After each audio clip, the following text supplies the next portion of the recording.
God, did it get worse? Oh, it's twitching. Yeah, it's tweaking. How are you? Good. Good. Moving good? Yes, yes.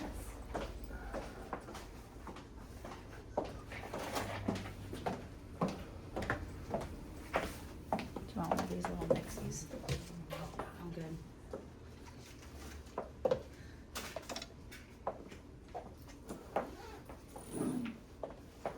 Denise said she'll be able to pull 120, so I'm gonna sneak Oh, out. If you cool. don't care, I'm gonna sneak into your room. Yeah, just that's so- fine.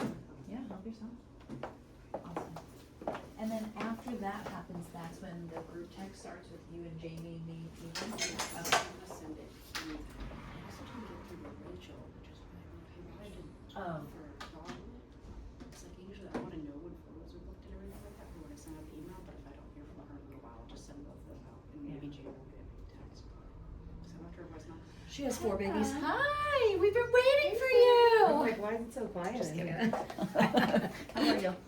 This is crazy. Ready? Hello, how are you? Did you text her? I think we're good. I thought that was you out there. Yeah. Rachel. You know what is it? You got a new, no, It's, my phone crashed, like hard yesterday, like, I updated like, I guess like the night before, and then it's like, she texted me some bullshit yesterday, right, and then all of a sudden, like, 15 minutes after that, complete crash. I'm like, Steph, 100%, I blame her for everything. that would have been like, good. Oh, It's sitting my right God. here. Oh. Vanessa? Yeah. I mean, it's wrong. Try it too. Fucking all friends accepted like crazy and then all resigned. I'm like, what the fuck? So they accepted it for her and then they said they don't wanna sell? She's Out opening the door of now. nowhere. Yeah. The lawyer told me. She'll be home. I called the agent, she said, she There didn't are say anyone 6 anyway. people on it. So, yeah, and she was like, she called me back and said, yeah, no. Are you They including all didn't the know, kids? they didn't know Oh, they yeah. were putting your house up for sale then, that makes no sense. Yeah. That means you went So through your the bank account. process of signing papers. Right. Like, you don't just say, Yeah, I've seen that before. It's pretty rare, pretty rare. And she like only wants to be in there. Basically, it's the only place that fits what she's. unless there's something else for like Yeah. 250 or Oh. under, yeah, or 300, but I've been looking. Are you finding Kings Park? She needs to be by Couple the train extra calories station around too. that. She said it's in walking distance. I wanna say she's Russian or Polish. You're on picture perfect? Two-bedroom on First, which is walking distance to the train station a year ago. I think it was 300. Alright guys, somebody just stopped throwing things at the TV when we were gone. You won't eat, don't even have those, you have those for I you. have, Oh, I just wanted, okay. And like I have, I really like the sweater. yeah, I love this brand.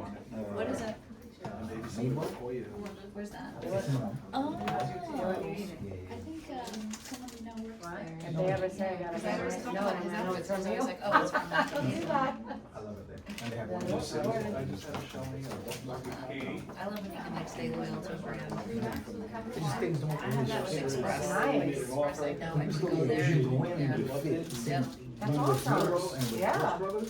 Like if they're like, Freaking I go into awesome. the store and I have a guy with a course, like, everything's I right got you, there. yeah.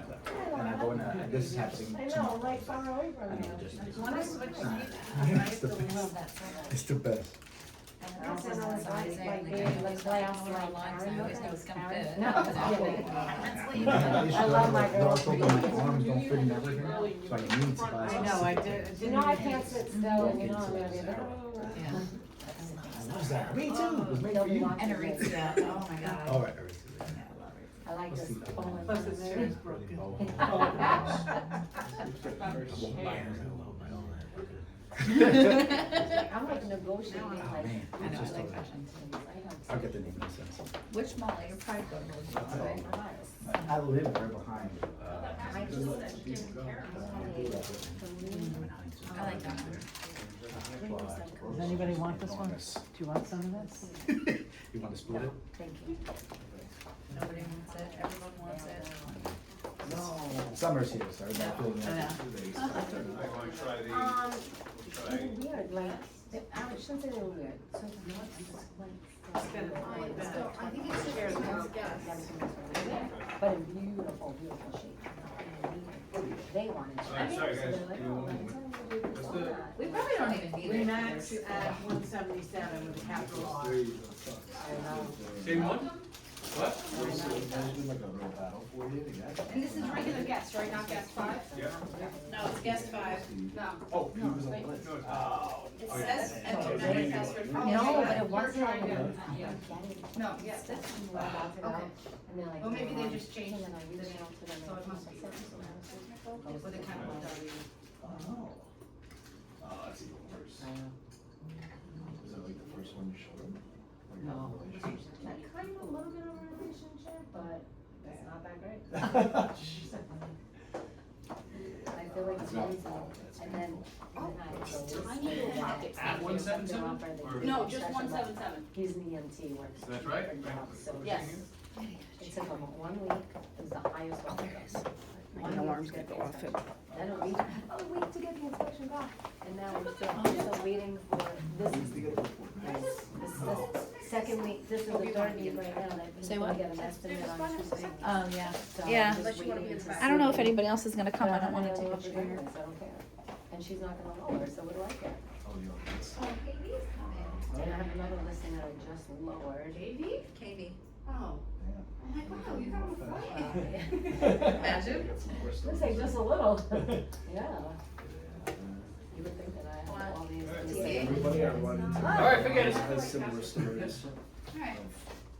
Oh, Of course, I'm the on one time we there don't do the twice. printouts either. So, I am on there twice this month at least. He doesn't need it. Should've been on there He seven projects, he times. paints images in your mind. He's an artist.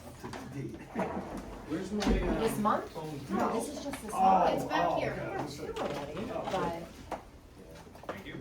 Actually, I read the rules like 2 months. I got the new referral and 2 referrals, and I just. Alright, I guess I'm It was just, just like. I'm ripping it. delayed Hello, everybody. and pushed out. hello. Hello. Dry smash. Feels weird being back here. come on up. I don't really have Are anything you- to are you contribute recording? to this one, other than being pretty. I can't do that. Yeah, it's recording. Come on up. It's alright. Alright, hello everybody, welcome to, what month is this? May. May, welcome to May's Agent Mastery. Every month we're bringing high-level education to everybody from KPIs to today, how to master a listing appointment. I'm excited to be part of this, and I'm sure you guys are gonna have a lot of questions, hopefully some input.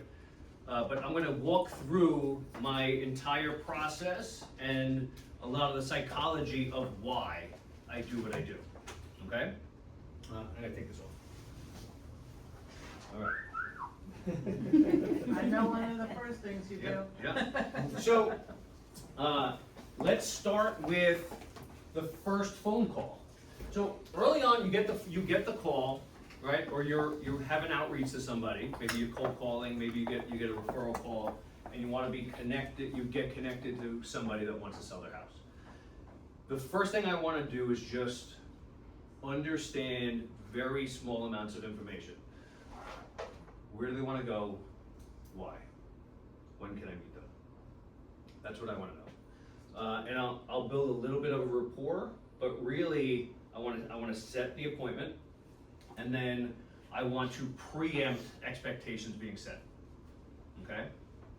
So the first thing I'll do, if there's a gap in between the meeting, the appointment, unless the appointment's that day, which I can't facilitate that usually in the same day, then I want to set up a presentation before the presentation. I want to be the most professional person that's ever existed in their minds, and also create the right amount of guilt. Because we've all been set up on listing appointments and then got a call, I'm sorry, I already signed with somebody else, right? So if there's any time, and I'm talking 48 hours in between the moment you get called to get a listing appointment, you need to create that relationship and that guilt before you even start. Okay, so the first thing I do is I send out a big box of cookies immediately. So I will text the cookie lady or Katie, and I have everything preset, because if you're going to build a business, you have to build a business that's a business. So we stick with what we're good at, which is people. Everything else should be thought about, how do we outsource this? So we don't want to think, how do I go get cookies and get the cookies to them? We want to think, I may have 6 clients, or I may have 6,000 clients. How do I create the thoughts and the systems that can generate the same experience? Because if you implement everything we're going to talk about here, your business is going to grow, and if you do it in a way that affects your labor, your business is going to shrink again. Because you're creating a bottleneck of your time. If you're not building the systems that allow the experience to carry from one stage to another. Because if I build an experience just on my labor, on how often I'll answer the phone, how I'll run there, how I'll go pick something out that's perfect for them, and I'll bring it to them, you will create a fantastic experience that will have you maxed out at 20 clients a year. Because the moment you get 25 and you get 30, you can't run to that thing and do it. And then the experience that you gave starts to fall apart. So you're creating uneven expectations for your clients, and you start to do a poor job because you're creating things that don't actually fit a business model. They just fit someone who's willing to run around until they can't run around anymore. And you'll end up getting tired, you'll end up doing a worse job and providing a worse service and be super frustrated with your life. So everything we're going to talk about here, come on in, KB. Anything we're going to talk about here, you have to think about, if this was to triple my business today, how would I implement these things so the feeling I'm giving today is the exact same feeling and experience that we're giving next year with a tripled business, okay?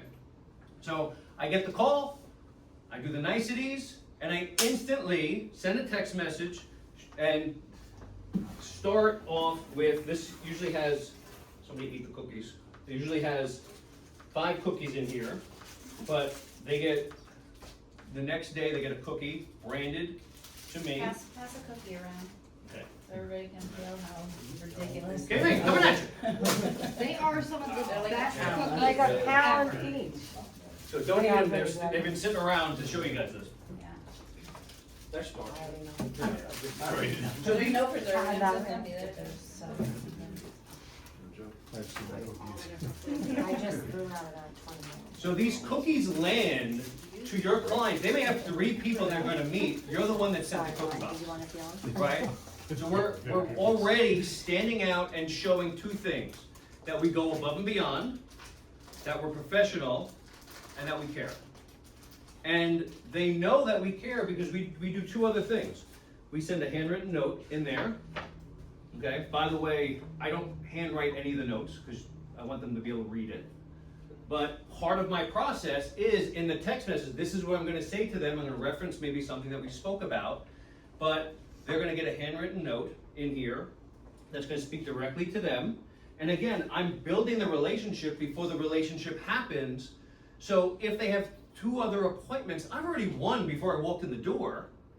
But are they going to actually not meet me? They may have a great appointment. KV might walk in there, this guy's a killer. He may sit there with them and they're gonna go, I love KV, but Pete sent us cookies. How do we not at least have the appointment? Right? So I'm a KV blocker with my cookies. Okay, so that's what I'm trying to create. I'm trying to create a situation where even if I would have won the listing, if I never get there, then I never get to win the listing. How many times can that happen in my career where even if I did it 10 times, where I saved 10 transactions, what's that, $15,000? Right? So this is a major differentiator on, and it doesn't have to be this cookie box, but creating an experience like this will add, what is it, 6 digits? Hundreds of thousands of dollars to your portfolio. But then I go above and beyond, because I go above and beyond. And then I add a video postcard into the box. So now they have this box of cookies, and they open it up, and I'm in their face. There is no way.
Incredible. Yeah,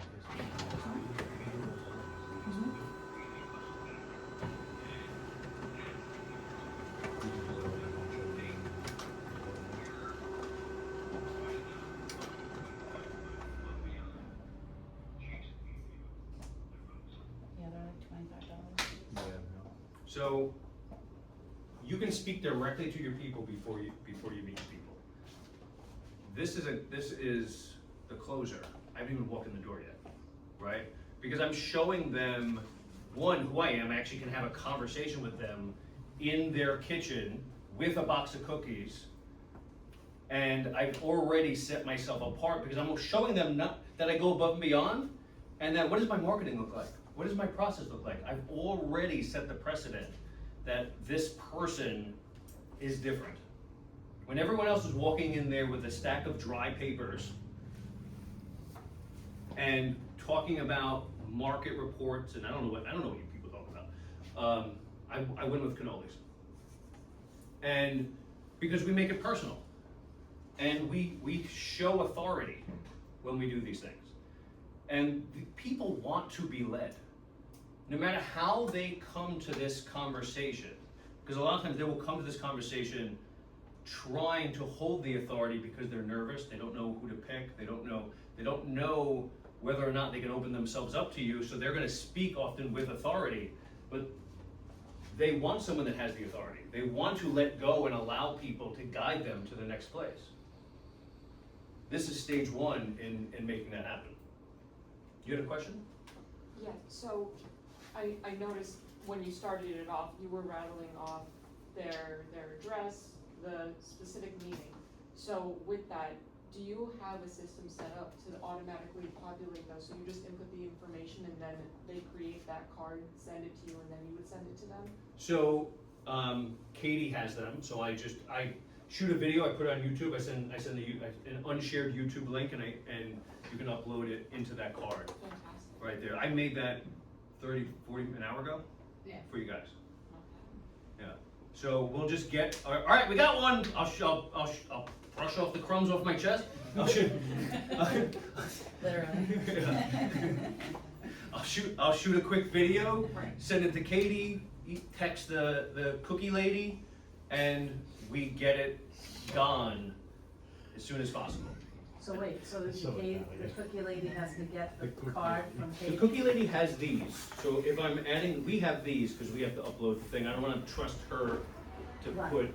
to make sure it works, but cookie lady has all my cards, so if you find a vendor, and you make your custom handwritten note cards, I have her handwrite in Your message. my message, because I will not do it. And I have to stop pretending like I will do it, right?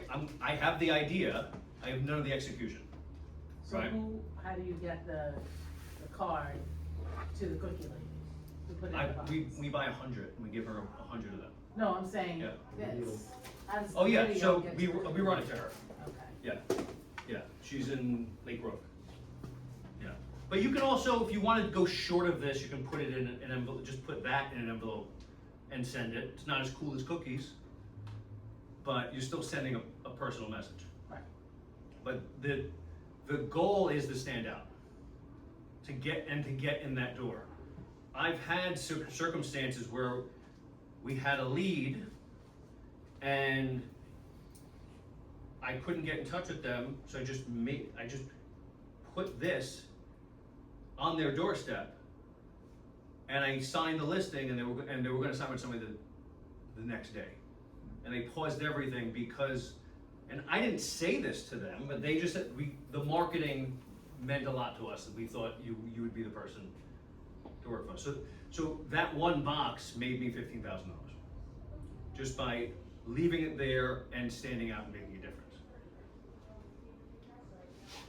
Anyone else? Do you go back and get the video if they don't sign the listing? Yeah, well, actually, when I do the sit down, I can ask for them back. Right. Because, yeah, so we can reuse these, absolutely. Can I say one thing too? Yeah. I think it's important to think of this as an investment, not an expense, Right. right? Like what you're Yeah. gonna spend, maybe that's what, Yeah. that's a little less than $100 to do that, but could that create a 10x return? More Do than it. 10x, yeah. Yeah. Yeah, so if I'm spending, maybe I'm spending $60 in total, $75 With the card. with the card and everything to get this to them, and even 1 in 5 makes me $15,000, Do it. $20,000 all day, right? To stand out, because not only that, once you create that type of atmosphere, it doesn't stop with that one person. I'm spending $75 to get access to their whole family. I don't just want them. I don't stop with them. I want them all. The whole sphere. Sit her down. And that's the difference. Often we're in this place in our lives, in our business, like, I just want to get this one. Hopefully I get there. Hopefully it's going to be okay. And we're not planting the seeds for a whole life of easy business. We can create that by thinking, let me overdo. I want to spend the marketing for their whole family, right? What marketing can I create that's personal, that creates an experience that gets me their whole family? And what is that worth? What can that $75 do for your career? Because I can tell you, I have people that have turned into 11, 12 transactions. And some of them have started with a box of cookies. And by the way, this goes, when my mom wants to sell her house, she's getting this. Okay? Because it's not just maybe they're a sure thing. Hopefully my mom's a sure thing. She's actually pretty tough. I don't actually know. So I am sending the box anyway.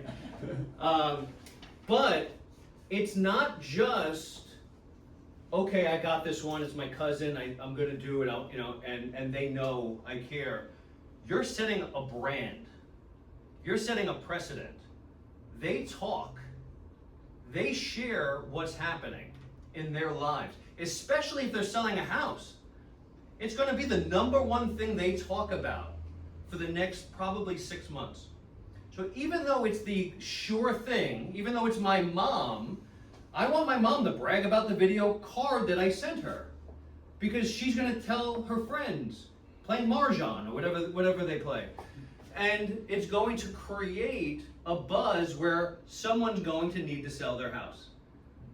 And I'm going to be able to do that again. And then they talk about it at the next Mahjong tournament. And so on and so on. And I dominate the Mahjong world. Right?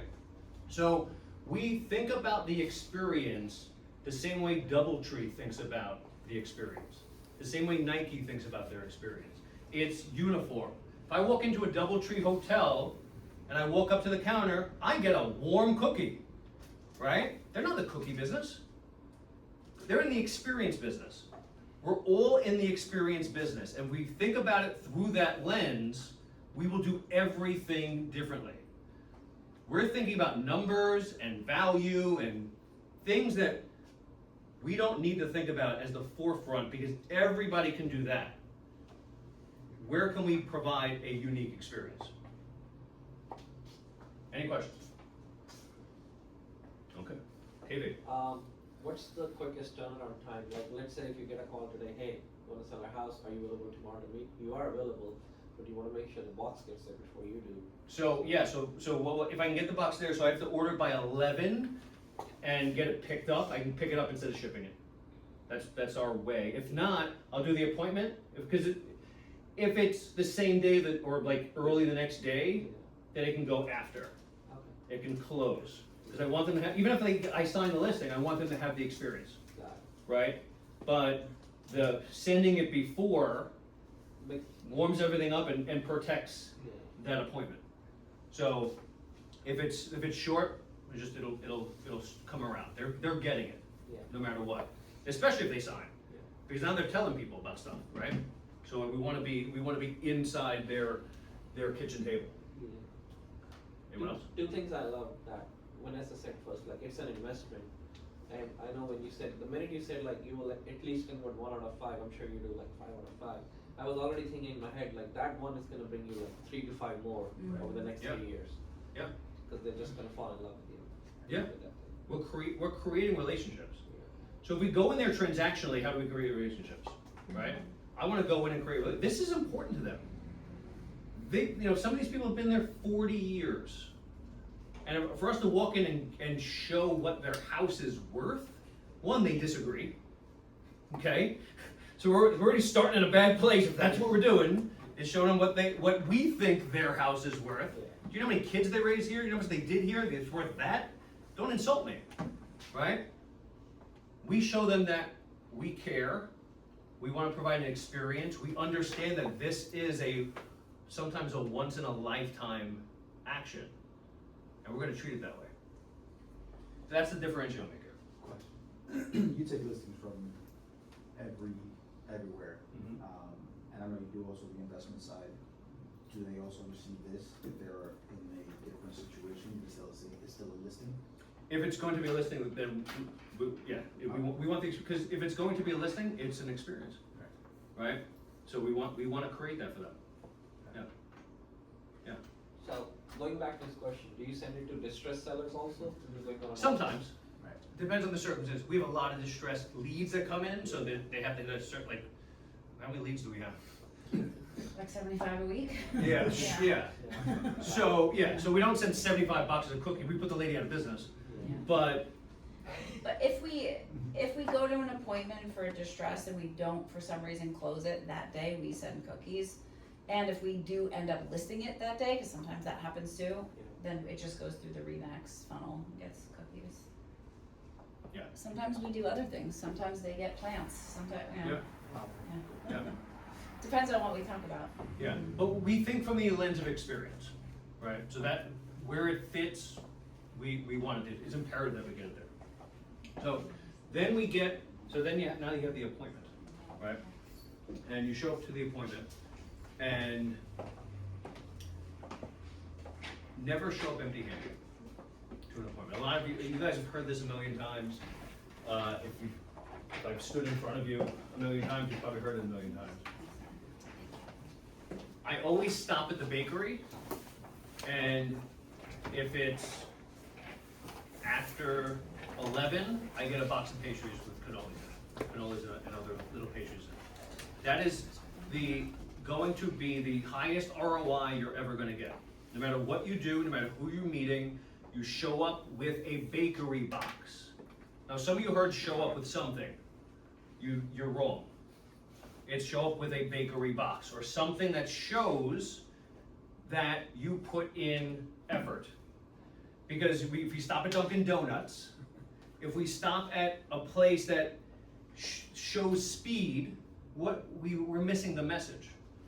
I show up with a bakery box full of pastries, and I woke up and I hand the bakery box that's wrapped and tied neatly.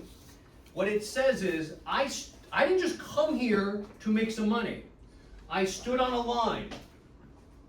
I pointed at things, I picked things, they put them in a box, they wrapped them up. I took time to show up here and hand you this. Now this person is answering the door thinking they're gonna speak to a professional and they're gonna have these professional conversations and they're have their guard up, ready to not be sold. And then I hand them a bakery box. I brought this for you. And everything changes like that. So now it's level 2 of the guard dropping, right? So once that guard is dropped, they go, you didn't have to do that. And my favorite line for this is, my mother told me never to show up empty-handed. So I don't. And now I have already, one, made this a personal interaction, but I also, with that one line, said this is a family person. This is a person that's connected to other people. This is a person who already mentioned somebody he cares about. So now I can picture this person being a son and not just a professional. So I've already put them in a place where we can be equals. I'm in your family home. I've already implanted that I have a family too. I have a mom and everything. I use it on first date.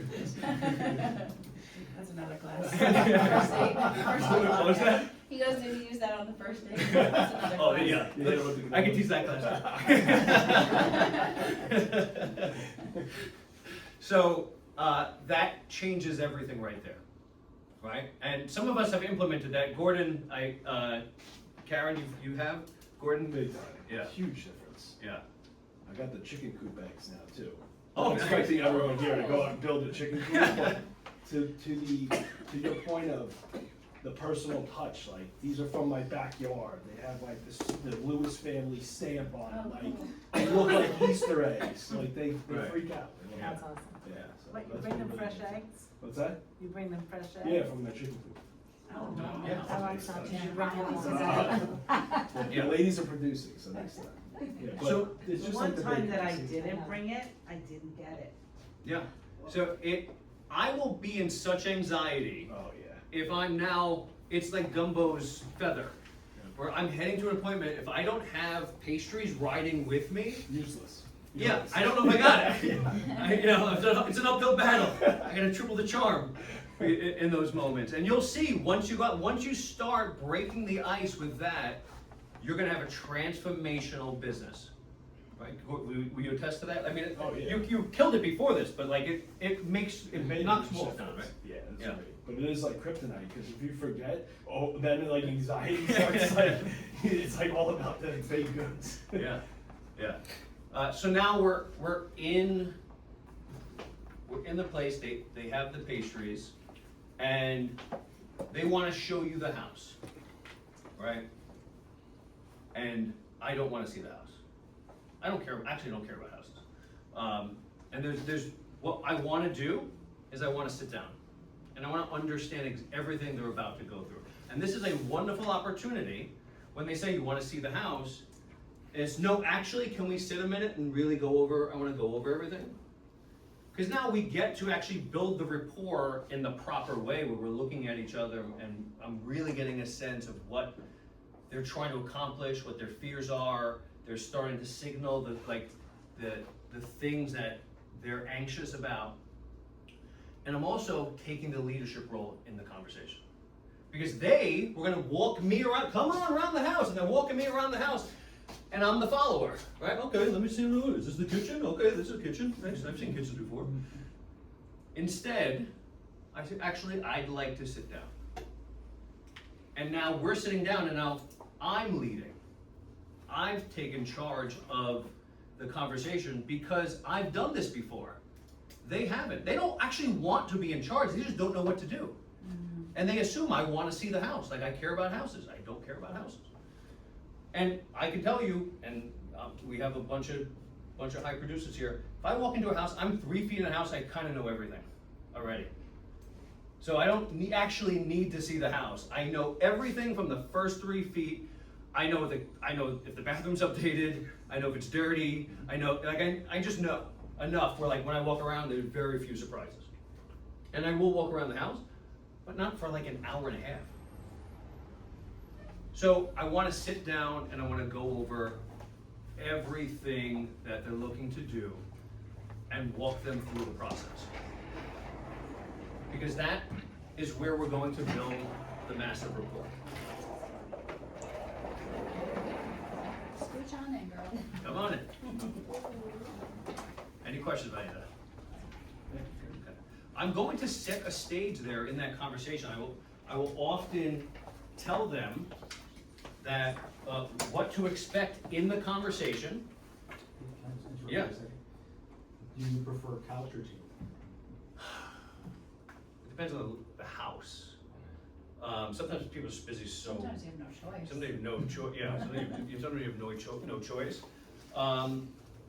But Don't you find that very often they go, should I open this now? Like you would come Yeah. with the cannolis and do you want a cup of coffee? yeah, we're sitting. Yeah, you're right. I'd rather the kitchen table because there's more mirroring and positioning that you can do at a chair than you can on a couch. So a lot of this is body language. A lot of my closing on an appointment is the body language that I have. And if I'm walking in there and I'm nervous and I'm doing this and I'm slouched and my way of being is nervous or unsure, I already have a problem, right? So before you go in there, you're gonna be wide. You guys see me do this all the time. Like this is how I live, and this is how I build relationships. Is I'm open. So like one thing you can do is before you go somewhere, if you feel like you're a little nervous, just spend 2 minutes, just go as wide as you can. Just stretch. Like it will actually enter your body and your brain and chemistry to feel more confident. Because how we carry ourselves is how we're going to lead the room, or if we're going to lead the room. So when I'm sitting at a chair, it is a lot easier when like this is a good time for me to lean in and let them know that this is an important moment. When they're saying something, this is a good time to sit back and let them explain something. I am always conscious of how my way of being is being perceived and how I'm listening. And I have a lot more moves at a table than I have at a couch. Because then I'm like, let me sit up, right? And I'm here and I only have like 2 moves, right? With the table, I got a lot more action. So the kitchen table, by the way. Also, you can sit and eat with them if they actually open the cookies. Just always having a little chew with them just feels like family, like community. And if they offer you something to drink, say yes, even if you don't want it, because it's the reciprocation of the energy. Yeah. Just like a The little thing. law of reciprocation Yeah. is huge. So if they offer you, can I get you? Yeah, sure. Take a bottle of water. You want a coffee? I'll take a coffee. Even if it's a cup from a dirty cabinet. Yep. Yeah, great, yeah, thank you. Yeah. Just don't drink it. Yeah, accept. You want to accept. Once they give and you accept, there's reciprocity, right? You gave them, they gave you, the relationship's been built, right? So we're gonna accept. I went through a period of weight loss, so I tried not to eat the cannolis. So I always accepted water, or like if they said, you want one? I said, actually, can I have a glass of water? Do you have coffee, something? I always made sure that to ask for something to be received. And then when they present the cannolis, they said, I'm sorry, I never get high on my own supply. And that just breaks the ice and gives a little bit of comic relief to me declining something in those circumstances. So if you have to decline something, have a line ready and try to get something else. Any questions about that? The rule of thumb was always, if they say, do you want to sit? You say, no, I want to take a look around first. And if they said, let me show you around, then you say, no, let's sit first. So you're saying always go to the table. I'm telling you the way I do it. I'll never tell anyone how to run their business, but spending 45 minutes to an hour and a half getting to know a person is paramount to everything. I find that was a weird way to say find. Yeah. It was a found It's a find. found I find. find that Southern Yep. real They found the word find. Southern lady really quick. So I have found that by the end of that sit down, the paperwork is signed, and I go, you know what? Why don't we see the house? Because I've built the rapport, I've heard their fears, I've addressed them, I've made them feel comfortable. And part of my sit down in the early thing is setting the stage of I want to frame for them how to make a decision. Because they don't know how to decide on what a good realtor is, right?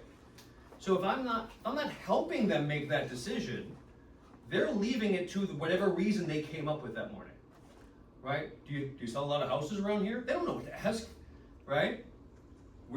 How many houses you sell? What's your commission? These are all questions that they're just pulling out of the sky because they're scared, they don't know what to ask, and they want to seem like they know what they're doing, right? So if I can preempt that with the frame of how to make a decision, then I have created the circumstance in which I'm the thing that fits the box in which we created. So I will often say, part of this conversation we're going to go over everything you're about to go through so you understand the process. Even if you don't use me, if I'm not the right person for you, it helps my conscience to go through everything so you understand how to make this as smooth as humanly possible. And at the end, what I really like to let people know is a lot of people like to be polite. And they don't want to tell someone that they don't want to work with them. And this is a relationship. The way we're going to be working, if we decide to work together, transparency and honesty and openness is everything. It doesn't matter how smart I am or what I know or what I can do if we don't have good communication. So through this, at the end of this, when you make your decision, because you're looking for someone that can guide you to this next place as smoothly as possible. And that is someone that's been through this many times and knows how to guide you. And that you feel two things, and I said 3 things the last time, I didn't know what the third was, so I had to make up the third one. Halfway through, I'm saying the first 2 things. One, that you see that I understand how to get you to the next place in the best possible way. That's really important. But 2, that I can be trusted and I'll put your interests ahead of my own and ahead of everyone else's. If I can show you those 2 things, then there's rarely another reason why you shouldn't pick someone that does that for you. So people love to be polite, and I don't know if we're going to be a good fit. I may not want to work with you. You may not work with me. It's all okay, and I want to make that okay, that we can part as friends even if we don't think we're a good fit, because I want to communicate. Most important to me is us communicating well. So at the end of this, because people are so often afraid to say that it doesn't work, they'll say I have to think about it. And just if you tell me I have to think about it, I'm just going to take that as a no. Because what it's really going to tell me is I failed to show you that what I can do. And that's on me and that's my fault. So I just want to be clear about that and make sure that we're just out in the open with that, because that's really important, because what I do requires a lot of trust and communication. Are you guys okay with that? So now I've already framed out not how many houses does he sell or what's his commission or what it is. Do I trust that he knows what he's doing? Do I trust him to advocate for me? I narrowed it down to 2 things. And if I can convey those 2 things, then I get it, right? I think that subconsciously also kind of tells them, like, this guy doesn't have time to waste at all. Yeah. So he's kind of telling me in a nice way that if I'm not ready to commit to him, that he's not gonna deal with me anymore because Right. he's got bigger and more important Yeah. things to do. Yeah. So that's like, and even though that is what you're trying to do, that is the nicest possible way to say, And that is how I feel. I will forget. yeah. I won't mean it, but I will forget. This way you don't even have to put it in the CRM, you can just either sign it or forget it. And we I will also leave say, the house. and likewise, if I think this isn't a good fit for me, do I have permission to tell you that? Yeah. And it's kind of like a little bit of like we don't Yeah. need to do this today, Yeah. like. And again, push away. it circles back to the wide, comfortable, open person who's just here to guide.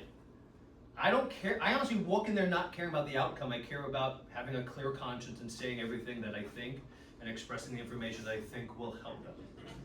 So, No, and like, when I first got into, our businesses are obviously different, but the key thing with this stuff is that you can literally practice this stuff in the car, in bed, in front of the mirror. So this isn't situational, this doesn't depend on the person that you're working with. This is every situation, and if you get comfortable saying this stuff, you will sound like an expert. Yeah. Even if it's the first time you've ever said it to someone in person. So this is this is a layup because now you have things that make you sound like you've done this a million times, and they don't have to be tied into whether or not you understand after repair value or how things are, how things are supposed to go throughout the transaction, and all of that stuff can be handled after they sign the paperwork. Yeah. Yeah, this is all setting expectations. What have I said about real estate? Yet. Right. Nothing. Right? I've gone this far into the relationship and I've said nothing about real estate. I even refused to look at their house.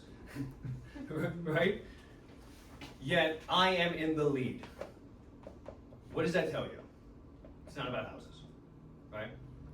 It's about people, it's about their fears, it's about their anxiety about how do I get to this next stage of my life. And so to think about it like, I can't wait to show them the stack of papers that I printed is the antithesis of what they're actually looking for. They want to hold it because they don't know what else to do either. But if we take the leadership position, I often don't bring anything but cookies and cannolis and a smile. That's it. Any questions?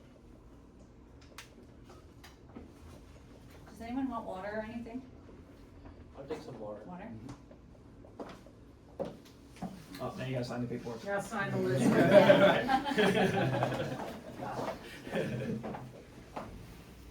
Okay. So, I shouldn't have offered that. I'll take one. Yeah. Thank you. oh, we Oh, got it. thank you. We got it. Of course. Anybody else want? Got it. Thanks, Katie. So- I was gonna give you mine. Sorry, it's all good. Now I'm sitting with them. We're going over the whole process. I won't walk you through like if they're moving somewhere. Like this is what's going to happen. This is how to protect yourself. We're gonna go through all that. How to pick an attorney, and then I do third-party stories on attorneys. But I want to make sure because I don't know how much time we have. What time is it? 147. 147. So I want to make sure I touch upon the two biggest listing destroyers. That is, what is my house worth, right? Picking the number that the house is worth. That's actually one thing, but we use two tactics to offset it. Because what's gonna happen is, they have a number in their head. They've picked it, they don't know how they got it, they saw it on the internet, their neighbor did something. There's a number in their head. And we don't agree with it. Or maybe we do. It doesn't matter. What matters is they're going to make a decision based on what you're telling them their house is worth. So now I'm just gambling, right? So what do you think it's worth? I throw them a number. If they don't agree, if they don't like it, or if it's not enough money, or if they weren't what they're picturing, or if it's too much, like this guy's an idiot. Like all of that is just we're playing craps and hoping to hit the number that was in their head, right? So, why would I want to play that game? I changed everything already. Why would I not change that too? Right? You want to go this way? Oh, no, we're going this way. Right? You want to have a nice chat? No, we're having cannolis. I want to change the whole frame of how they're going to make a decision. Again, based on trust and based on taking their mind away from what their house is worth to how they can get the most amount of money for the house, right? How do they maximize their circumstances? And these are words I say them repeatedly. So they'll say, well, what do you think your house is worth? They go, I'll sometimes go, I'll really go, I don't know. With confidence, yeah. I'm not totally sure. Here's the range in which yada yada yada. This is where it's in. But here's how I want you to think about it, because the most important thing to get the most amount of money for your house is we need to not think about what your house will sell for. We need to think about how do we get in front of the most amount of people most likely to buy your house. That is the most important thing. There's two things that I'm going to talk to you about that will change everything for you. Because I don't care if your house is worth maybe $610 or $590. I price your house exactly the same. Because we're not trying to pinpoint the exact number that it's worth. We're trying to decide how to market your house to get in front of the most amount of people most likely to buy it. And if we get in front of the most amount of people most likely to buy your house, you will get the most amount of money possible, we'll be able to maximize your circumstances. And the way we're gonna do that is we're going to never use nines. I hate nines. That's a direct quote on what I say. And you go, let's start with a 9. I'm open to having something start with a 9. But I want you to think about the house next door that sold for $599. They put on the market for $599,999, right? That house was up and was given a major disservice to that person. The reason why is the 9 strategy is from an old 1950s marketing strategy where if I went to a deli and I was going to buy a bottle of water, for some reason I wouldn't pay $1, but I'd pay 99 cents, right? Because I'm not paying $1. And maybe there's something to that. Maybe there's some psychology that actually works. But today, the price is the store. And what I mean by that is, we shop for houses in price brackets. So if we shop in price brackets, that means that if I price the house, and if I add that $1, and I price the house at exactly $600,000, I'm getting all the people searching between 500 and 600, and I'm also getting all the people searching between 600 and 700. I've doubled my audience, and I made it the rich half of the audience. So now I'm in front of the most amount of people most likely to buy your house, and you are absolutely going to find out who will spend the most. That's what I care about. Now, so that person, that agent that took that $1 off, cut off the rich half of your audience. Don't let them do that. If you don't work with me, do not let them do that. Now, what did I do? I have burned the bridges. Scorched the earth. I've scorched the earth on every other realtor that walks through the door, including all you bastards, right? Because you know, I'd list this at $599,999. And they're thinking, what an idiot. The last guy told me how dumb this is.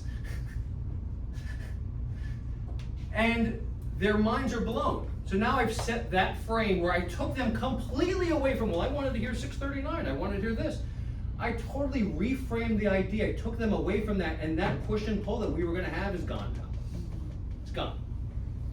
But also, they're like, well, I want this much money, and if maybe we can ask this, and then maybe people will offer less, but at least we're asking this much, right? That's the objection number 2, right? Well, can we ask 650? So I'll say also the most important thing I can do is price the house at a straddle bracket that is at or below what it might appraise at. Because that's really important for me to put you in the best negotiating position. Now I'm reframing their mind to keep the price in a reasonable place. Because their instinct is always, and I'm sure mine was before I was educated about this, was let's just ask for more and then maybe they'll come down or someone's gonna make an offer, and then the house sits there and in their minds it's your fault. I don't wanna go in there and just get a listing signed and then be their bad guy, and then they say bad things about me, and then I get no referrals, and then all opportunity is lost. In that moment, if I can create the reframe, how many more referrals can I get if I make this a smooth transaction, right? So I have to create a world in which they're open to having the price be where it should be.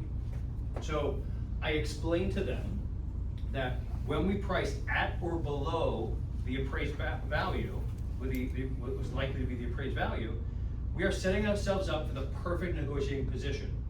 Because here on Long Island, the buyer psychology is still in a post-COVID way. When they see your house and they see the cost, they see the asking price, they're going to automatically in their minds add $20,000 to $30,000. So if they see your house at $600,000, they may go, well, I can afford $630,000. But if you're asking $650,000, they may say, I can afford $680,000. So I'm just not going to go.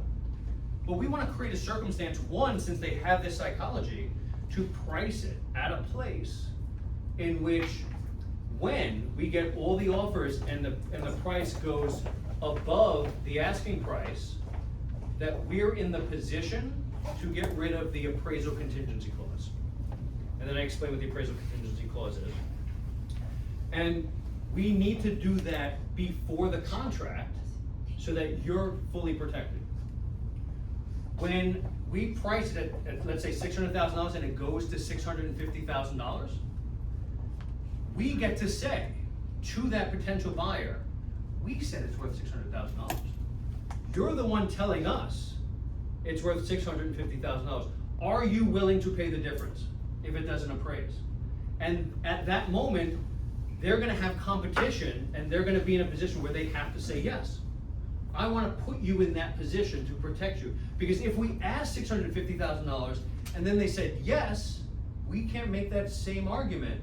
And when it appraises at 625, or God forbid 600, and all our other buyers are gone, we're in a bad place, because now it's been a month. Now you have your next place that you're going to. You might have to take less, and I don't want that for you. So we always want to set ourselves up to be in the perfect negotiating position so we have the strength. And that's why we're gonna pick a straddle bracket number that is at or below our appraised value. Does that make sense? Right, and then and asking that question has them affirm that they agree with this and they're in. So now I have decoupled their whole way of looking at pricing. I've led through the whole conversation, and now I can close. Any questions about any of that? Maybe just an add-on. So when you're explaining an appraisal gap or an appraisal contingency to sellers, or if they say, well, what happens if you get the buyer also, right? You can reframe that to where they want you to be the one to get the buyer, because most buyers with the least amount of money are willing to spend the most amount of money.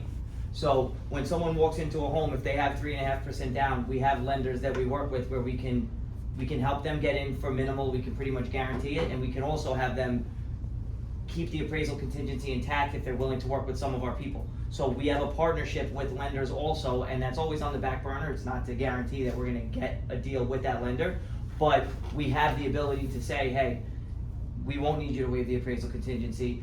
We can advocate for you putting down 3.5%. We could get a seller concession to help you cover your closing costs, and we can do that as long as you work with our lender. And that might just sound like a plug for me. Partially it is, but it's also something that you truly can offer to a buyer that they usually don't have. Like if a buyer has 3.5% down with a citizen's pre-approval, you wouldn't be doing your job as a listing agent if you proceeded with caution with that offer, right? Yeah. So harping on whether it's being able to find a buyer that's willing to spend more with a 2 or 3K loan, or willing to spend more with less of a down payment, you have that in your stable too. We've got fresh cookies. All right. All right, I'll take Thank it. you, Nicole. Wonderful cookie lady. Yeah, so yeah, we'll share these cookies with you guys. I was praying for this. Yeah, I often will bring up, towards the end, when I'm doing the paperwork, the decision on how to pick a mortgage person, and that if we can guide them to the people we trust, then we have a better shot at the appraisal and things like that. Any other questions? Oh, talk about how we position our whole team. Attorneys, bankers, yes. Yeah, so, when we're sitting through the process, so like as we go, that was where I hit the paperwork part. So I'll probably get there, although I'm just kind of bouncing around. Okay. Okay, we're tight on time? I mean, it's 2. Okay, You're right. anyone have a place to go? Okay. There's one line that you have that I love, and I'm trying to think of where it's like, the more of my people that you use, the more power I have to help, Yes, something yeah, like that. I'll throw that line out there. So like, it is paramount that they use all of our people. It makes a huge difference in their lives if they're using our people. So part of my conversation with them is, I use the line, as Katie pointed out, the more people you allow me to recommend, the more power I have to help. And then I will tell a story. We always have to think about third-party stories. As we're sitting, as we're explaining things to people, tell a story about someone else you worked with. Tell a story about someone in your brokerage you worked with. Because people, especially when they're doing something they have hardly done before, feel like they're floating in nowhere. They don't know what to grasp at. They don't know what's normal. They don't know what's safe. So they need to hear stories of other people to either feel normal or to know what to avoid. So instead of saying something, this is what you shouldn't do, tell them a story about somebody that went through a path that they were about to go on and it didn't go well.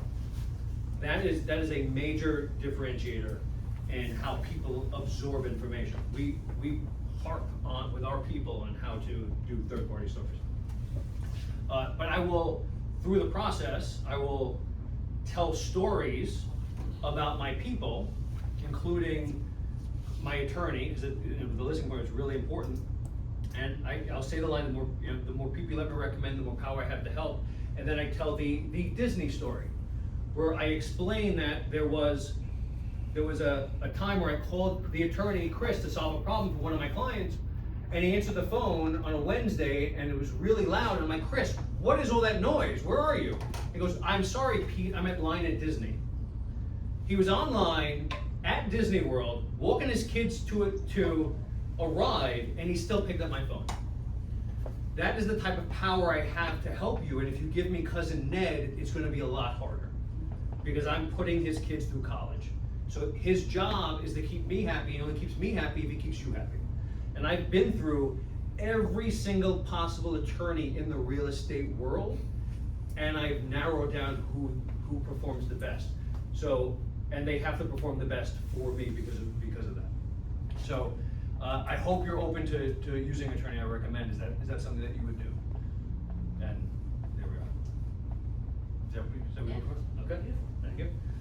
Okay, so now we have the close, right? Sometimes it's simple as like, you can see they're ready, right? So I'll just say something like, so where do we go from here? And I'll just sit. Yeah, and they'll go, I don't know, do we sign paperwork or something? And then we can do that, and then we go through all the paperwork, and some of the important things that we'll now tackle, oftentimes we'll get all this distance and not talk about compensation, right? And now, but I have to bring it up. It's got to come up. I would like to get paid. So, and I can't say numbers here because we're in mixed brokerage company, so I can't, it would be a violation of the law, and we're on record. But I may say that let me frame this. The NAR settlement that separated the full commission and then splitting it with buyers and sellers in order to lower our commission has doubled our commission. Okay? That's something, if you don't know that, you need to know that. Yeah, because it allows us to speak in smaller numbers twice. Instead of one big number, we speak in smaller numbers twice, right? So now I have to just talk about what my compensation is. And it's lower than or equal to what the standard, what the perceived standard that society said was in our local area. Perhaps, I don't know how to speak without getting arrested. Beautiful dancing.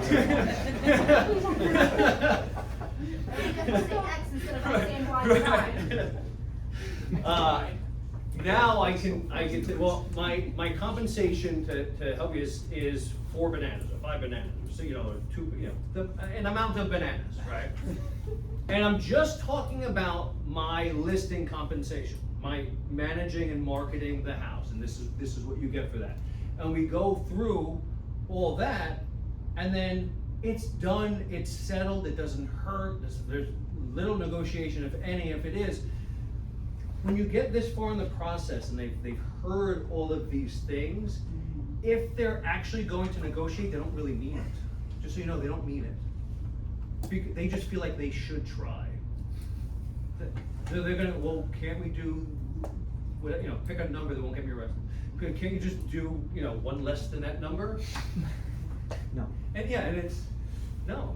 I would be doing you a disservice if I walked in here picking a number that wasn't fair to everybody.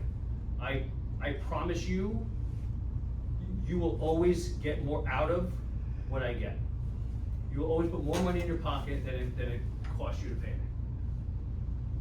So, but they just wanted to say they tried. They do. They just wanted to say they tried. So let them try and practice confidently and comfortably, not as an adversary, but as a comfortable person that, even in your face, you can acknowledge that they had to try. And just have that face on, like, no, sure could. But, I would be doing a disservice if I showed up here offering something that wasn't fair to everybody. And I can't do that. Do you ever, I know because not everyone in the room might not be able to do this, but do you ever lean on like experience, like most realtors do? I've been doing this 400 years and I know more than everyone else around. So like, I will read the room. Oftentimes, I am the reverse Brian Karp presentation. Okay. And I love, Brian's a buddy, I love it, and he has a fantastic presentation, but his presentation is, I've sold 10,000 houses, here's what I do, and he's just coming at you, and he's coming at you. He's punching in the face with all of his stats. And he's got this data, he's amazing. But I am the speak 20% of the time, let them speak 80% of the time. And if it gets to a point in which I need to flex my skills or my history, I do. Sometimes I'll do it often in third-party stories. And I'll say, yeah, I've helped hundreds of people in that situation. So like, I'm not saying I've sold a million houses, but I've seen that 100 times. So like, it's just the air of experience. They just want to know they're safe. If I start boasting, that could be a turnoff. That could be a pushback. And if I do, I should Brian Carpet. Go the whole way. If you want to be a boaster, be a 1,000% boaster. Do not wade in the middle ever on anything at any time, anywhere, in any place. Always just go in one direction. And the direction I am is comfort. I'm creating the narrative that it's going to be okay here. If you work with me, everything's going to be okay. That's what I'm cooking. That tone, that feeling. So, did I answer your question? Yeah. Okay. I forgot what I was talking about. Oh, commission. Compensation. Yeah, okay. So, now I can separate that and I can say this number and move on. And then I have to talk about, well, and also there's buyers.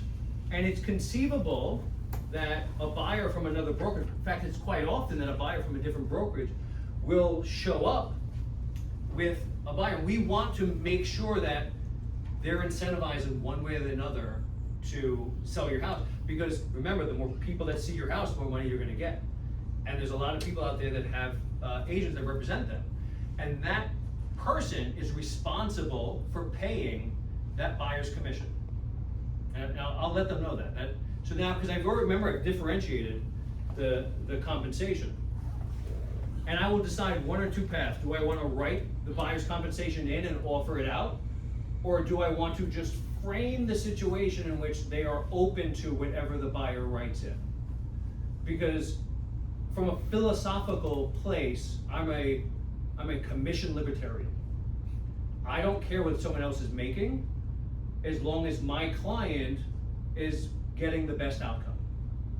And I actually think it's almost a disservice to the free market to write a number in there. You tell me what the value is that you're bringing and I will present it. So sometimes I'll actually write a zero, like Mark would not offering compensation, but I create the frame in which they are better off by being open to agents putting in their compensation. And the way I explain it is, because now again, we're decoupling. See how everything's separate? And we're not scaring them with big numbers, but we're helping them digest how it actually works. So this is not fast talking scam. This is how we understand how people's brains work and how they digest information and how they get scared or defensive, and breaking it apart into pieces so that they understand how they can get their best outcome. So now I let them know, buyers will often have agents that represent them, and they're responsible for paying them. And sometimes they'll pay their buyer's agent on the side. And they'll cut them a check at the closing table for whatever they do. But more often than not, because they can finance what they pay them, they will tie it into the offer and make it part of the offer that's presented. So we may get an offer, some may come with 0 compensation towards the buyer, some will come with 3, 4, 5%, I don't know what it's gonna come with, but the most important thing I want to convey to you is that what we care about is what you're netting, right? Because, and then I tell the third party story. I just had a situation where, and you'll see this, sometimes when we have multiple offers, we'll get all of them in the same spot, like 550, 550, 552, 549, and then there's this one person that lost the last 3 houses, and he's not losing anymore. And he'll make an offer $40,000 higher than all the other people in there. And that agent who's bringing that person may ask for 4% compensation on that. We don't care. Because what we care about is how much higher are you than the other people, right? What are you putting in your pocket? God bless him for getting rich. We want him to get rich because he brought us a boatload of money, right? So that's really when we're making these decisions, we're not gonna get caught up in what other people are getting. We're gonna get caught up in how you're gonna create your best life. Does that make sense? And now I've decoupled, see, everything's decoupled and they're ready to pay somebody now. Because, let me stop one second. Because I'll also add, people often offer more money and give a higher offer when they can finance their buyer's compensation instead of having it come out of pocket. So we'll actually see higher numbers because it's a lot easier to finance a commission of $20,000 than it is to come out of pocket $10,000. So they're often ready to spend. They're ready to spend, baby. So, Have you ever seen like, let's just say the house is 500,000, the buyer's agent writes in a 2% commission from self, so now technically the seller's gonna net 490. Could you counter the buyer and the buyer's agent with an additional $10,000 seller concession to cover the commission, so that the seller still nets the 500, but it looks to the buyer as if the seller's doing them a favor? Hey, we're gonna let you roll in the $10,000 that you were gonna pay your agent as long as you pay additional money for the home. Cause I feel like some agents, some of the newer buyer's agents aren't even aware of where the money's coming from, how they're getting paid. So sometimes they might submit an offer where their commission is included in the offer and they don't realize that it's the same money out of pocket for the buyer. And you could strengthen the seller's offer by $10,000. yeah, I mean, it depends. So yes, and that is always easier when there's no compensation baked in. Right, because if it's like in there as we're giving 2%, then obviously it all can be waived, but most agents are not the agents here. Most agents are, they need help. So they're usually baking it in, right? Because they're afraid to ask the person for it up front. So one of the problems with offering 0 is I have to coach people on what that actually means. You're right. Because an agent that sold 2 houses thinks they just, it's this and I'm getting it, and when they call and they go, is your client offering compensation? And I just say no, they're like, they don't know what to do. They don't know how to write it in. They've never had a buyer education on how to represent a buyer and put in their compensation. And maybe we can do a buyer class on that, because we do, we write in bigger numbers than what society deems might be normal. Don't arrest me. These are all hypotheticals. Yeah, these are right. Hypothetically speaking. Educational purposes. Yeah. And who's arresting them? The real estate police? The real estate police are out there.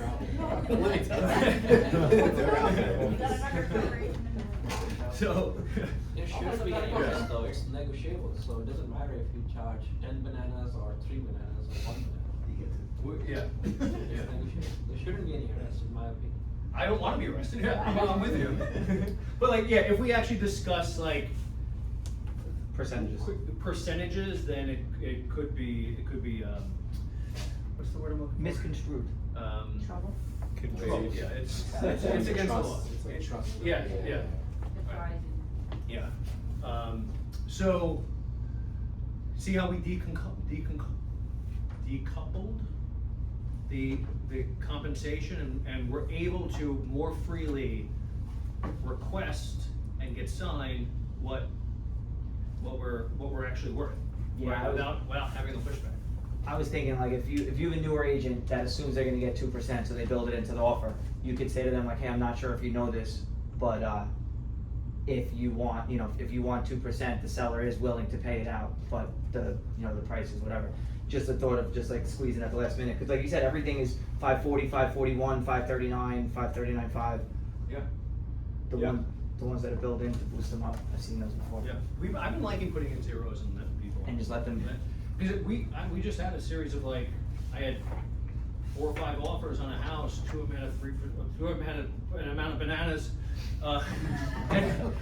and some of them had 2 bananas, and I just explained that, and I already had prepped them, so it wasn't a big to do, and I was happy that they were getting what they were asking for. So, any question about any of that? No, I just wish I had this presentation like 4 months ago. Okay. Well, you have it now. Yeah. Better late than Cause I never. had that situation where if I would've put the 0, it probably would've went better, cause that's what stifled them. Yeah. Cause everything went well, sat down, an hour at the table, super happy, discussed numbers, we went bananas, and then when they found out that they might have to cover the buyers, it totally Yeah. threw them off. Yeah, it's great to say, yeah, you don't have to. Mhm. It may be advantageous for you to do so, we can decide at the time.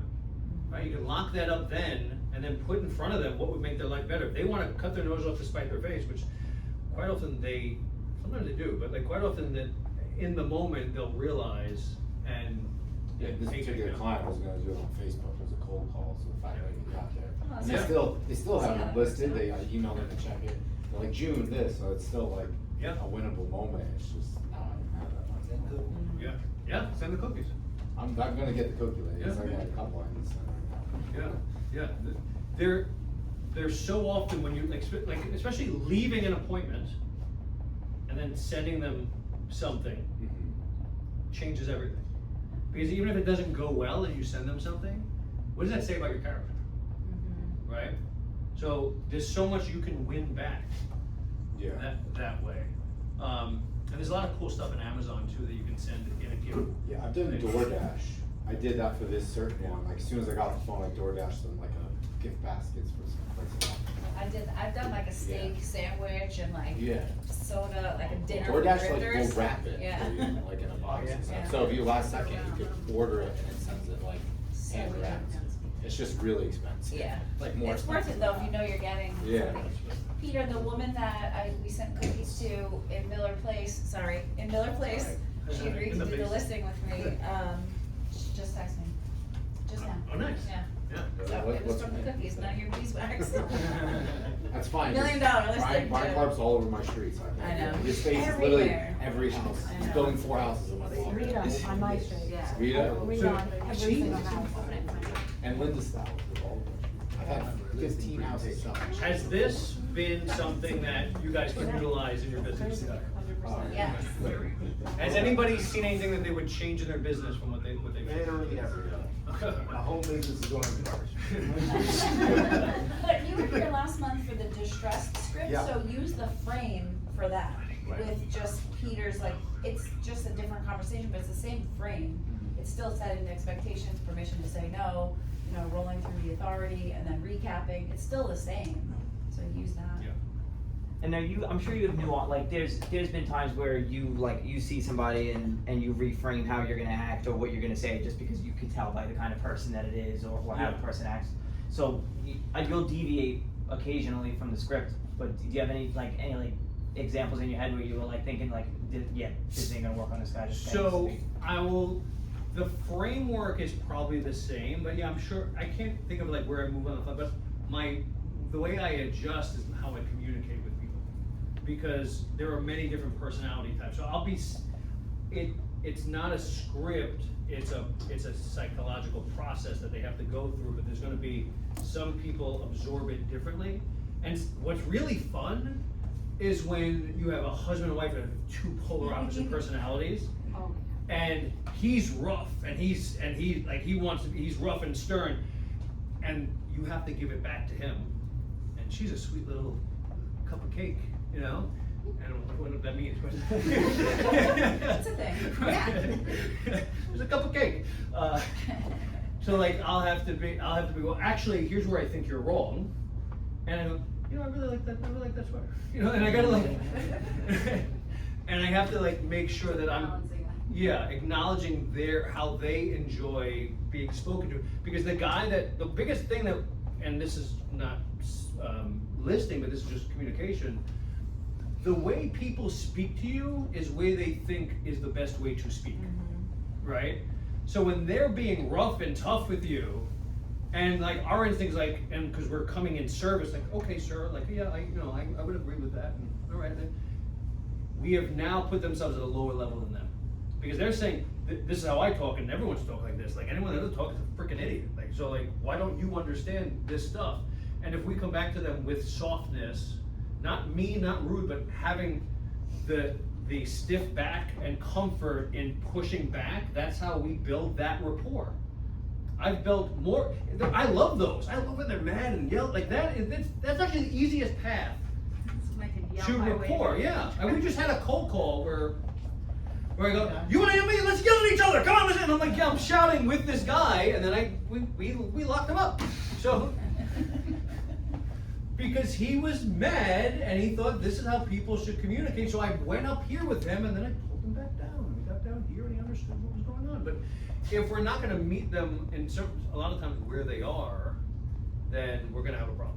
So we have to be comfortable with that. And so, all right, this personality, this is what he likes. So I get to have some fun, you know. Is it always like a mirror, their kind of attitude, or is there some instance where it's?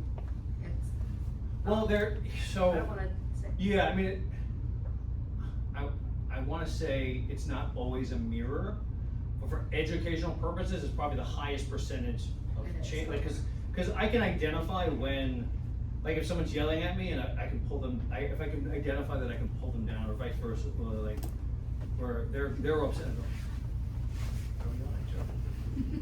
Like, that's also very disarming when like somebody's like. And not everyone's yelling at me, by the way. I'm not everyone getting yelled at, but Only his favorites. but my point is, you're thinking. My point is, mirroring is the highest percentage, but there's other, like, I'm able to.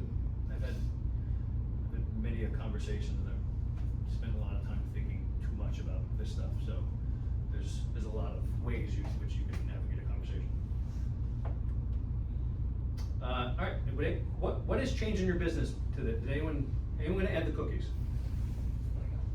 I brought Girl Scout cookies to an appointment yesterday, Okay, and I stayed with them. We went and saw 17 Riverside, and they had talked to a few agents previously, never signed anything. So we went, we were talking, and I asked them, said, well, I know this other property, I got us an appointment to see it. I wanted to know if you'd like to continue, you could go see it right now if you'd like. And we went from there. I brought them Girl Scout cookies, they loved it.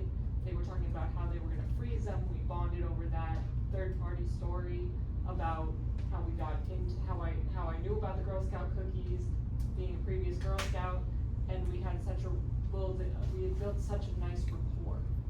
Yeah. That from there, now I'm talking to them this week again, sitting down with them. there we go, well done. All right, how about the reframe, how about the how to present the price, did that change for anybody? Does that land for anybody? Yeah, definitely the listing price, like breaking it down and, obviously putting 0 puts them at ease, but then keeping them open-minded to, it's a negotiation at the most than that. Cause I feel like that's a big struggle. Can I say one thing also? Whenever it comes to the compensation, I just say the number and I be quiet. I don't go, but I just say the number and I know it's high and I just shut up. And just let the tenseness sit in the air, right? And oftentimes it just goes, right? It just goes. Yeah. Because by that time, you've already built enough value in the conversation that you brought, all these ideas that you're saying, it's things they've never heard of, right? It's like, what is it, 90% of the deals happen in 10% of agents. So like, there's a lot of people that are showing up that are not having these kind of conversations about the appraisal contingency waiver, straddle bracketing and how to market and talking about buyer psychology, like all these things that you're bringing already position you in the place where when you say the number, just say it and just let it sit there. What about actually saying the price that you think it should be market, like that you should list it at? That makes sense to anybody? On how I reframe it? Is that gonna change for anybody? Anybody wanna come up here and do it? Role play? Okay. Alright, any Sal? I'll role play. Will you? Are you gonna be the buyer? I'll be I mean, are you gonna be the listing, the seller? Sure. Oh, look at this. Yeah. This is, I feel like if I fail, like, it can't be too terrible. Alright. So, no, wait, what am I? This is just me walking in, or are we already I talking don't know. about something? It's your idea. Wait, which one is who? What do you Well, mean? I think. Oh. Right. I want something for you. Thank you. Feels a little light, but I think it was the office after before we did. We already ate. Katie My did. mother told me never to show up anywhere right empty-handed. Oh, look at that. What a wonderful family man. What, while I got about an hour and a half, would it be more comfortable to sit down in your kitchen? Sure. Here's your sheet.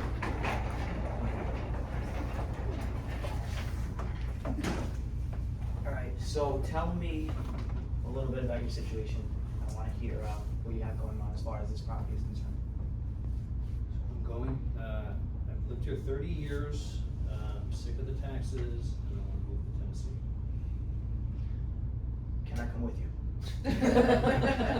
Believe me, if I didn't work real estate and I wasn't metaphorically anchored to Long Island, I would be following you, but alright, Tennessee, why Tennessee? My cousin moved there, and we miss her, and I think my kids are gonna move there, and I wanna be close to them. What part of Tennessee? Knoxville. Okay. I had family of, friends of family, I should say, living in Knoxville, but I don't know too much about it, so I won't pretend to, but okay.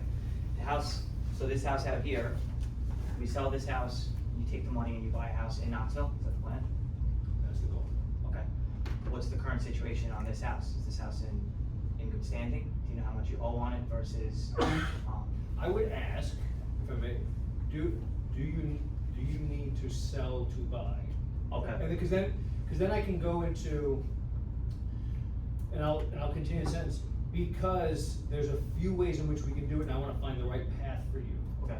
And because now I'm building that leadership position, so I'm asking questions, but stating, I'm not just asking to ask. I need to reframe where I am, because I'm thinking equity position in your Yeah. mortgage of, you know. Yeah, we care about their path. Okay. Think about like, Right, you dump that stuff on me. yeah, we don't, so like we can get to numbers, but in the beginning, we wanna get to their heart and their process, like, and their stress. And do you need to sell if the house is in foreclosure, or if it's distressed, or if there's any issues, those will come out in the wash when Those there's will come out in the conversation, yeah, Okay. those will come out in the conversation. But do you need the money from the sale of this to buy the next place? Okay. And then if they're going out of state, I will frame for them how important it is that if you choose me, that I need to communicate with the people in Tennessee a lot. And so if you haven't picked somebody, I would love to connect you with some great people down there. Because I don't know if you know this, I'm sure you do, New York State is the most dysfunctional state in the country. And nobody knows that in the rest of the country. So in Tennessee, they'll think what's normal to us is dysfunction. And they might think that you're not gonna get your house, because you actually may not get a closing date until like 10 days before your closing. And so we won't, and I'll explain that toward the end. In Tennessee, they just have a closing date. And when we can't tell them exactly when we're closing, they get nervous, so I need to be able to help them understand that this is normal. So if you decide to work with me, it's really important that I am in full communication with your team down there, and if you need help finding a team, then I would love to do that for you too. Okay, now what happens if I'm buying a house and then the deal for my house falls through, and I need that money to buy my house in Tennessee? So that's another reason why I need to speak to the people there, because we need to make sure that we're building in the contingencies in the contract to protect you. Because you don't wanna be in a situation where the money you put down there is at risk. So there's a few things we can do, and I can actually connect you with, I have a, you know, in a worst case scenario, if this is a house that you're absolutely in love with, and that you must have, even if it's gonna create a short financial strain, then in a pinch, I'm gonna set you up with the greatest mortgage banker that's ever mortgage banked. And he's the most creative person I know, so we'll at least be able to figure out if we have options. But more importantly, we need to protect you so that it's an option and not you're forced to do it. I love how you do it too, when you bring up like, you bring up words that you know that they're not too familiar with, but you glaze over them, because you're not gonna explain to them what a contingency is, you're not gonna explain to them what your on or about date is, or what your timelines are, or your time of the essence is. You're just gonna throw those words out there so that they know there's more to this than just selling to buy, that you got it under control, and then that's, you know, now we're moving on, and you're back in control of the Yeah. conversation. Yeah, because again, I'm building the comfort, not teaching them how to do it. Right. Because they don't wanna know how to do it, they wanna know who they can trust to get it done. I say that on the phone, when someone gets a little too intricate on like what they're trying to learn, I'm like, if I explain anything more than this, if I explain anything more than I've already explained to you, you're gonna have to come to work for me, right? So how much do you really wanna know about the mortgage process, and where do we draw the line? You know, I'm willing to explain anything, but once you start talking about, you know, how does the title get this, and how does this, and how does that, like, you know, I'm still trying to train some of my guys. If you wanna join one of the calls that we have once a week, we could go over it. You know, and then you redirect them back to what they need to know about their situation. I got this. I'm getting paid, talk about that later. I got this. Alright, I'm sold. Alright, What do we do? What do we do now? We never went over price. Oh. That was the whole. Oh, that was the whole, okay, so are we gonna still do, am I the realtor? Yeah, it's free. It's Alright. free, it's a free house. So, okay, what were you thinking as far as, do I ask you what you wanna list out for? No, well, a lot of times they'll ask me what I think the house is worth. Sometimes I will ask them, but a lot of times when you wanna ask them, they don't wanna tell you, because they think they're giving something, they think you're showing cards or something. So, I will not ask them and go, but if I wanna ask them, I'll say, I just wanna know if I'm about to break your heart or not. So I have a number in my head already, but before I tell you the number, do you have one in yours? I don't care about that. So I wouldn't think about what the number you have in your head is, because we're thinking about the number that they're getting. I wanna deviate from the number and bring it to marketing. Yeah, we're not thinking about what their house is worth, we're thinking about how do we maximize their circumstances. And when sometimes, and this is key for you guys, because there's gonna be times that they go, I need to get at least $650 for my house. I need to get at Always least say that. $650, no less. And that is a really important thing to flush out, and 90% of the time, that's not the truth. Because we also want, why are they selling? Well, they just had a granddaughter, right? And they are in pain that they're not holding this granddaughter. And Vanessa wants a baby.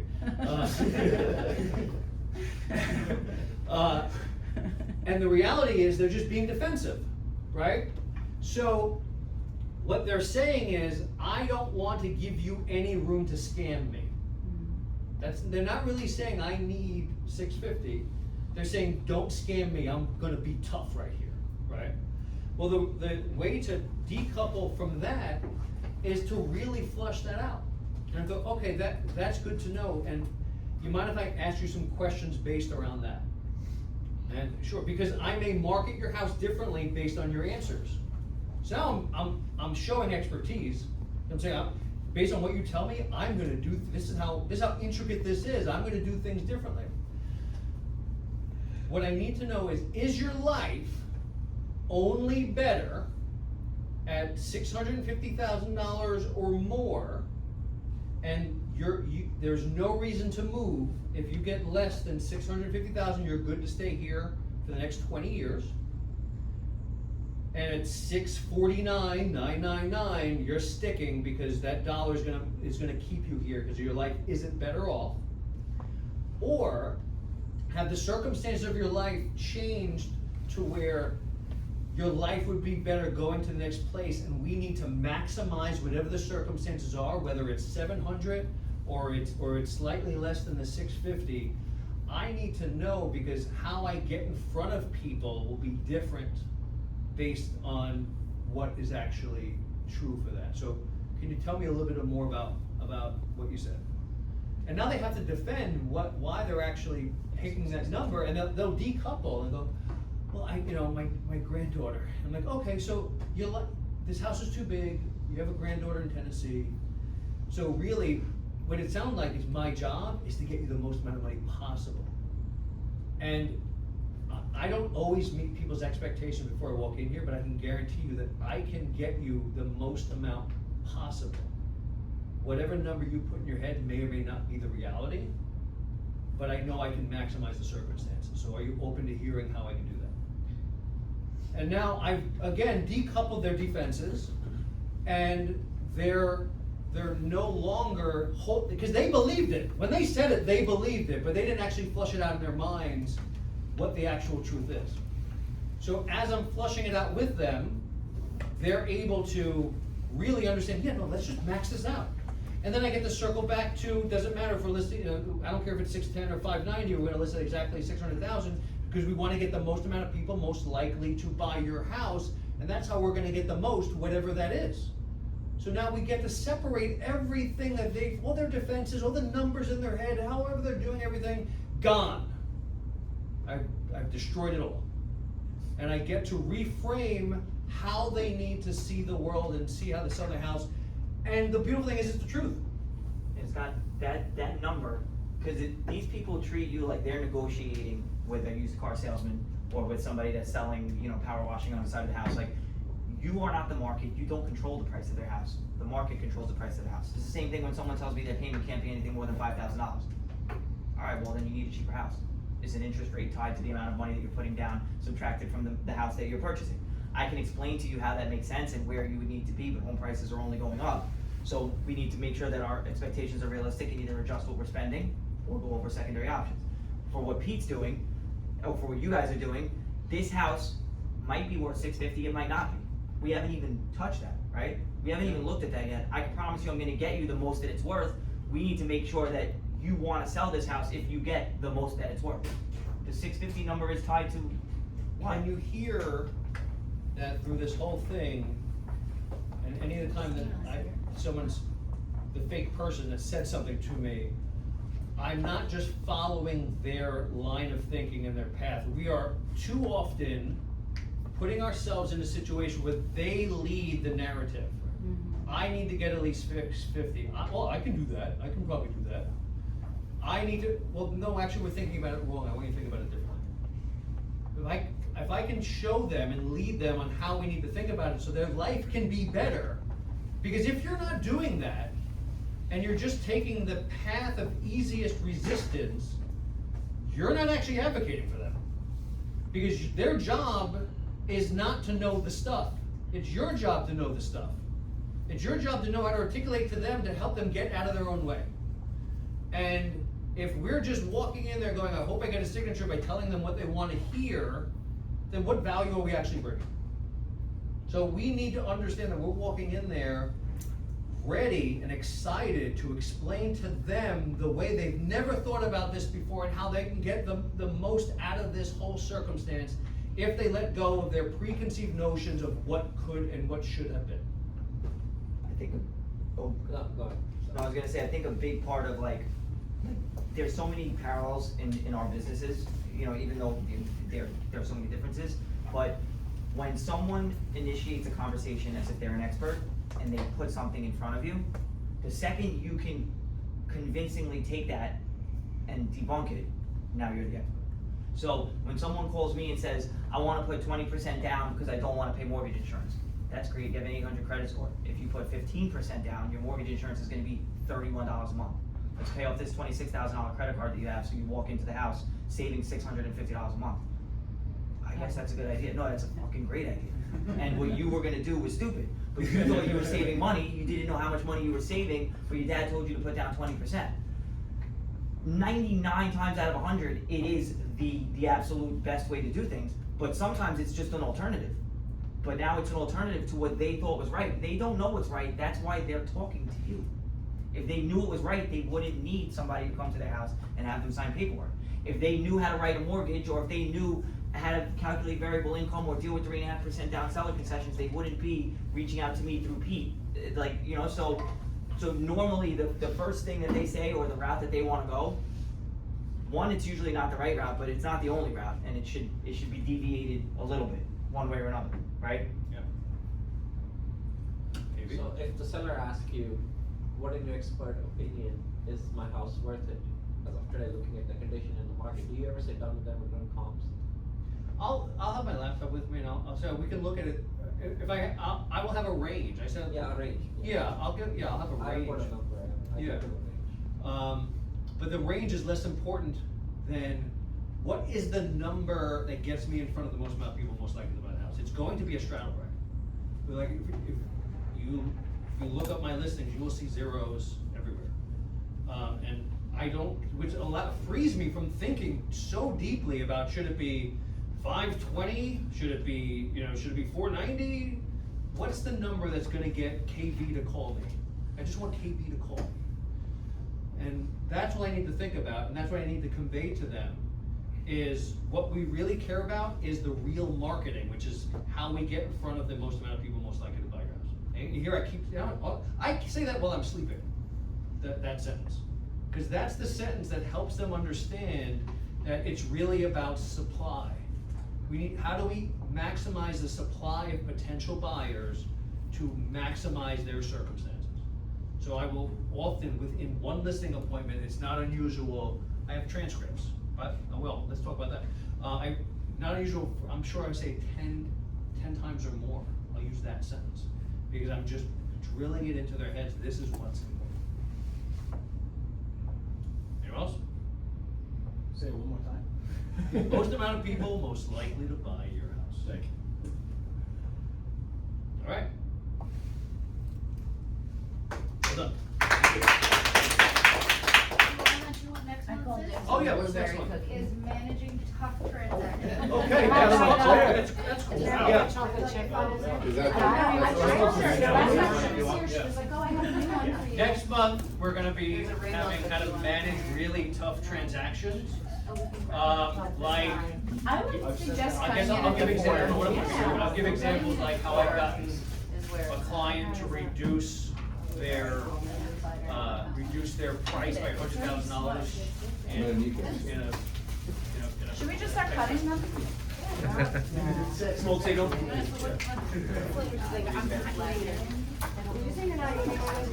Look, she made a pie.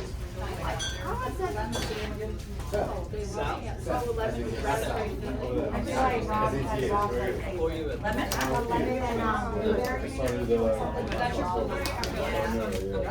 Take whatever. Right, I'll but eat somebody it. else makes something else. No. Do you want it? Yeah, we can cut it. I don't care. Peanut butter. Yeah. It's how brave are you feeling? Oh my God, I saw. It's good. They have- Oh, it's not. That's And then I see Amy. 7 You know months how I old make so s'mores? far. I do, chocolate and I do. Hear that? Peanut butter. Did anybody want a close up of the video card? I know it's hard to hear from earlier. Oh, next month is short sales. Oh, Yeah. Freaking legs hurt. You know what? How much you We're got? gonna bring in short sales.